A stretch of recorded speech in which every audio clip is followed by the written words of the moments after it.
my dear brethren. Today we have gathered here again so that in one way we may help one another. You are welcome so that we may move in one direction. Welcome at this session. You are important. And today we are going to today we are in Psalms. And our big question that we will ask ourselves, or many people ask themselves, why do the wicked prosper? Why do the wicked prosper? That is the question that we are going to answer at this hour. And everyone will be satisfied.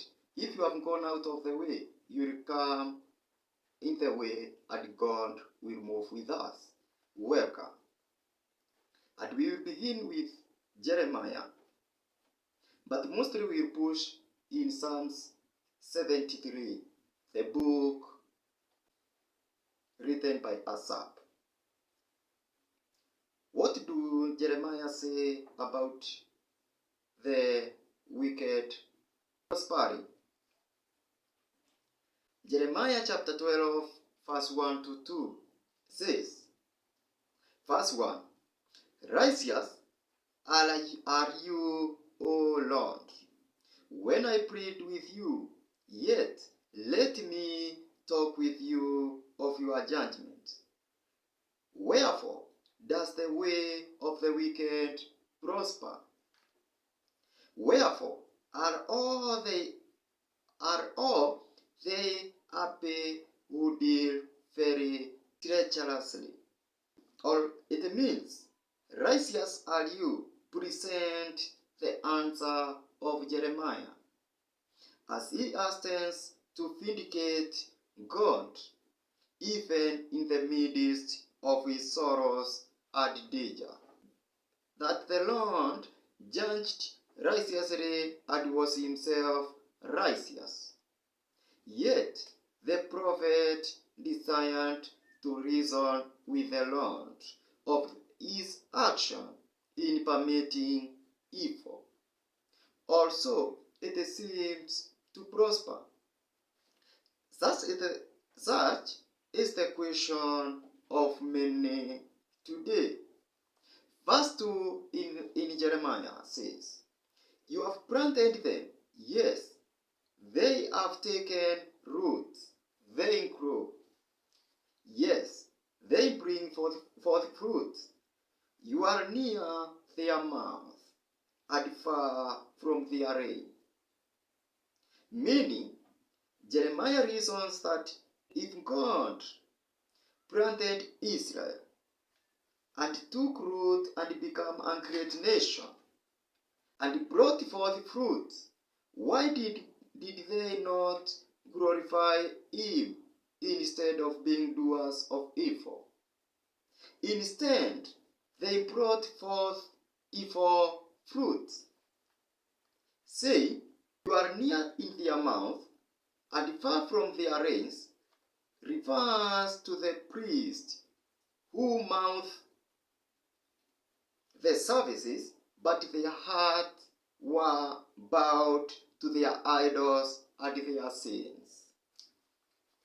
When we go into Job 21 verse 7, Job asks, Wherefore do the wicked live?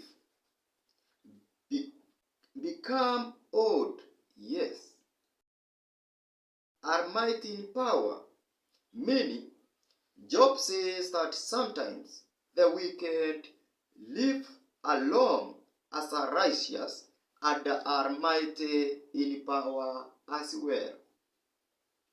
So, the argument of his friends doesn't hold water.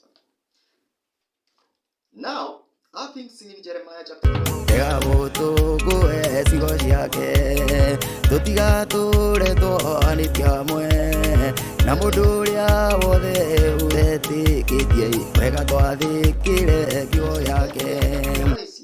envies the life of the wicked people, more so those prospers in their wicked ways. Let's get into the Leviticus book of Asaph, Psalm 73. Prosperity of the wicked at their end. What are the dangers of anything the wicked? The wicked. What are the dangers of anything the wicked?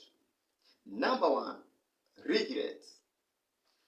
Psalms 73 verse 18, it says, Verily, I have cleansed my heart in faith, and washed my hands in innocency. We must understand that every attack that Satan levels against believers, irrespective of its direction, is for one purpose: to destroy faith of the individual.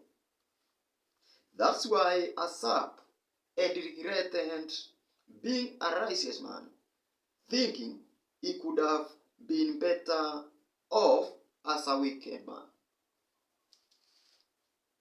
This makes a Christian feel that he has done a mistake in choosing to serve God. But how wrong he is. The rewards of the wicked are fleeting and temporal. The rewards of the righteous are eternal.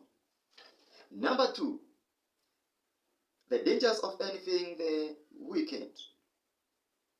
Bitterness.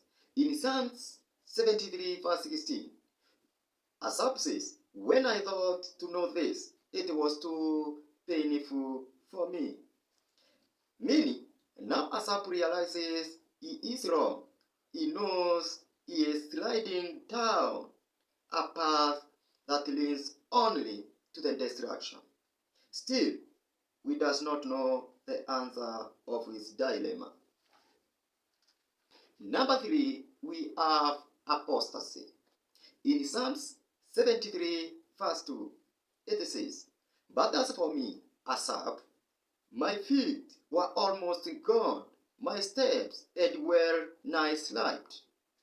Meaning, first, Asaph was the leader of the crowd worship under David, that we can find in 1 Chronicles chapter 16 verse 4 to 5. So, this man held a very high spiritual position in Israel. We find Asaph confessing this decision to apostatize, meaning he wanted to abandon righteousness and join the ranks of the wicked man.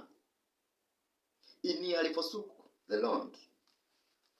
God showed mercy on Asaph and stepped in to save him from apostatizing. God made him understand the head of the wicked people he was envying. You didn't set them, the wicked, in slippery places. You cast them down in destruction.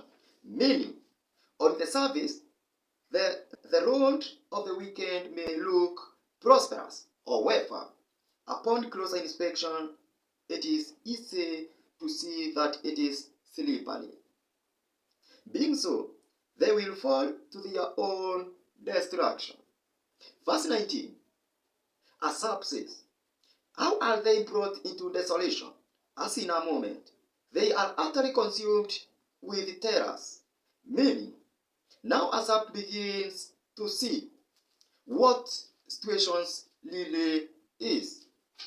The wicked look as though also prosperous, and then all of a sudden they are brought down in a due moment.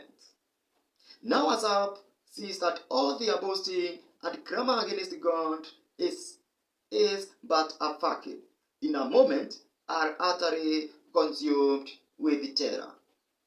As we conclude, let's conclude with a psalm, or Psalms 37. We begin from verse 1. It is Psalm of David, the righteous vindicated. It says, Fret not yourself because of evildoers, neither be you envious against the work of iniquity. For they shall soon be cut down like the grass, and wither as the green herb. Trust in the Lord and do good. So shall you dwell in the land, and verily you shall be fed. Delight yourself also in the Lord, and he shall give you the desires of your heart. Commit your ways unto the Lord. Trust in him, and he shall bring it to pass. And he shall bring forth your righteousness at the light, and your judgment as the noonday. Rest in the Lord, and wait patiently for him. Fret not yourself because of him who prospers in his ways, because of the man who brings wicked devices to pass. Rest in the Lord and wait patiently for him. Fret not yourself because of him who prospers in his way, because of the man who brings wicked devices to pass. May God bless you.